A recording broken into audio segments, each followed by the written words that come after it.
दुपारच्या जेवणामध्ये मन आणि पोट भरेल अशी आज आपण इथे रश्श्याची भाजी बनवणार आहे। इथे आपल्याला एका कढईमध्ये थोडं तेल टाकून घ्यायचं आहे आणि तेल थोडं गरम झाल्यानंतर यामध्ये आपण अगदी पाव चमचा हळद टाकून घेऊ।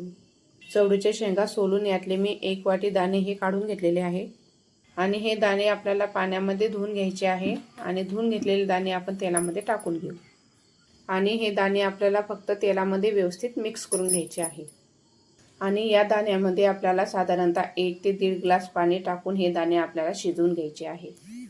म्हणजे हे दाणे शिजतील एवढंच पाणी आपल्याला यामध्ये टाकून घ्यायचं आहे।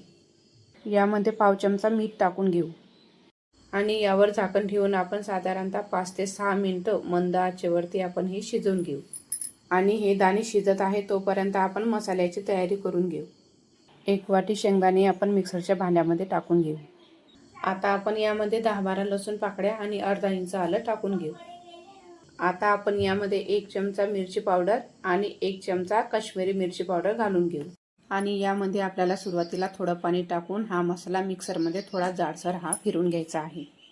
तर इथे हा मसाला आपण जास्तच बारीक करून घेतला तर ही भाजी खायला चांगली लागत नाही।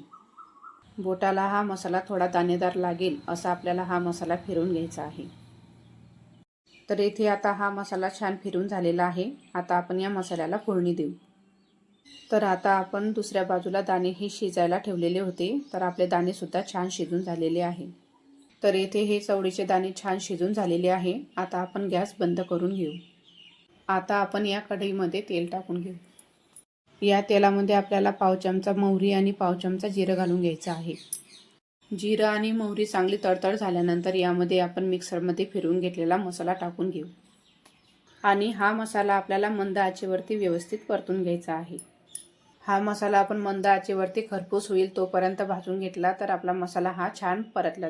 तुम्हाला दिसत असेल मसाला तर मिक्सरच्या भांड्यामध्ये थोडाफार जो मसाला होता त्यामध्ये पाणी टाकून आपण हे पाणी मसाल्यामध्ये टाकून घेऊ आणि परत आपल्याला हा मसाला मंद आचेवरती 1 ते 1.5 मिनिट व्यवस्थित परतून घ्यायचा आहे।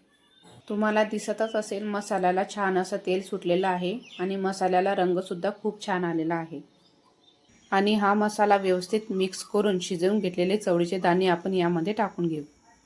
तर ही भाजी आता घट्टच आहे। आपल्याला भाजी किती पातळ ठेवायची आहे किंवा घट्ट ठेवायची आहे त्यानुसार आपण यामध्ये पाणी घालून घेऊ आणि या भाजीला आपल्याला मंद आचेवरतीच 2 ते 3 मिनिट चांगली उकड काढून घ्यायची आहे आणि या भाजीमध्ये आपण बारीक कट करून घेतलेला थोडा कोथिंबीर घालून घेऊ म्हणजे ही भाजी दिसायला अजूनच छान दिसते।